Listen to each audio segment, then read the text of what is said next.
حضرتك؟ ازي حضرتك؟ قول لنا، لو احنا في نهاية العالم ايه اكتر 3 حاجات نفسك تعملهم؟ اطير في الجو، ده اول حاجه.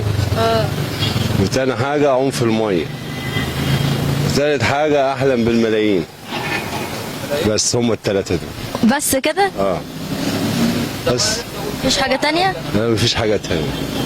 حاجة اذا قمت بذبحها خليتك تبكي.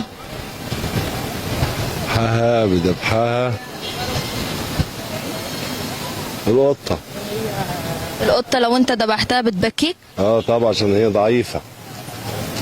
عايز تذبح مثلا ايه؟ تذبح اسد، طب بص. تذبح مثلا واحد كده يعني. بس.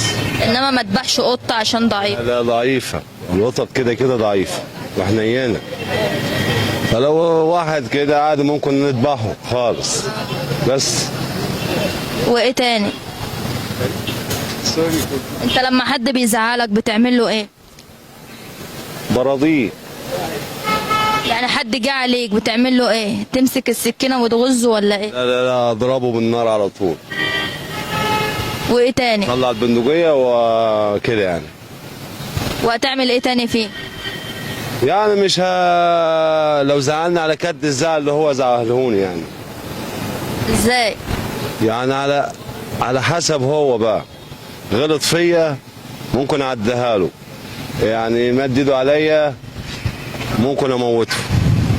يعني ايه اكتر غلطة ما بتسامحش فيها وممكن تقتله؟ القلم. لو واحد ضربك قلم وما خدتوش يبقى انت كده يا تموت يا تموته. يعني هو لو اداك قلم تيجي مطلع البندقية ونيجي ضاربينه على طول ويموت؟ يموت مش مشكلة. وانت بتروح فين؟ ايه؟ ولما هو بيموت انت بتروح فين؟ حبس. وتطلع تاني وتقتل؟ لا ممكن ما اقتلش. تسلخ؟ ولا اذبح. امال ايه؟ ربنا يتوب علينا. قول لي بس، قول. انا قلت اللي عندي. ايه اكتر مصيبة انت عملتها قبل كده؟ اكتر مصيبة ان انا عملتها ان انا موتت فار. يعني في الاخر بعد ده كله فار؟ انا كنت عايز اعذبه بس ما كنتش عايز اموته. وبعدين؟ عذبته، موته غرقان. غرقته؟ غرقته في الترعه. طب دي مصيبة صعبة. المصيبة السهلة عندك جت للبني ادمين صح؟ السهل ده قتل البني ادمين عادي يعني. ممكن تقتل 1 و2 و3 و5 لحد مثلا ممكن 7 8. دي هواية عندك يا ابو فهد؟ لا مش عندي، عند الصعايدة.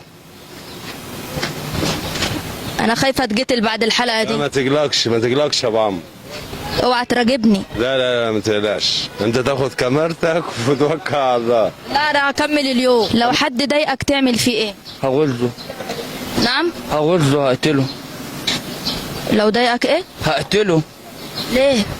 عشان جاي عليا. هتقتله بايه؟ بسكينة، بأي حاجة، عشان جاي عليا. يعني لو عمل لك ايه هتقتله؟ لو ضايقك ازاي؟ يعني انا ماشي في حالي، انت تضايقني بتاع ايه؟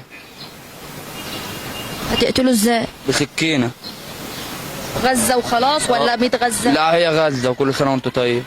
طب ولو ما ماتش يا اسطى من الغزة دي نعمل ايه؟ يبقى بتاعت ربنا بقى. بس اهم حاجة ياخد الغزة. ياخدها فين؟ في اي حتة زي ما تيجي بقى. انا لما بضرب واحد انا لازم انقله حتة اضربه فيها. ايوه نقله حتة كده ايه تموت على طول. ده هي ونصيبها بقى. طب ايه اكتر حاجة ما تقدرش تسامح فيها وتقتل اللي قدامك على طول؟ مش عايز حد يجي عليا. ايه تاني؟ ضميري مرتاح واقدر. رسالة لأي حد بيضايقك. واقدر اكمل حق العملية اللي انا عايزها بس. ان شاء الله. ادي بقى رسالة لأي حد يضايقك. اللي انا اقدر اقوله بص، يعني لو حد جه عليك تعال انت عليه. ما حدش احسن من حد. يعني هو ضايقك تيجي انت غزه. وايه تاني؟ دي يجي عليك انت هتعمل فيه ايه؟ اللي هيجي عليها هزعله، عشان عمري ما جيت على حد. هتزعله ازاي؟ هغزه، هقتله. عشان عمري ما جيت على حد. هتغزه بخنجر ولا مطوه ولا مقص؟ لا احنا مش بتاع مقصات، احنا يا خنجر يا سيف. سيف؟ هتجيب منين السيف؟ انا راجل صعيدي.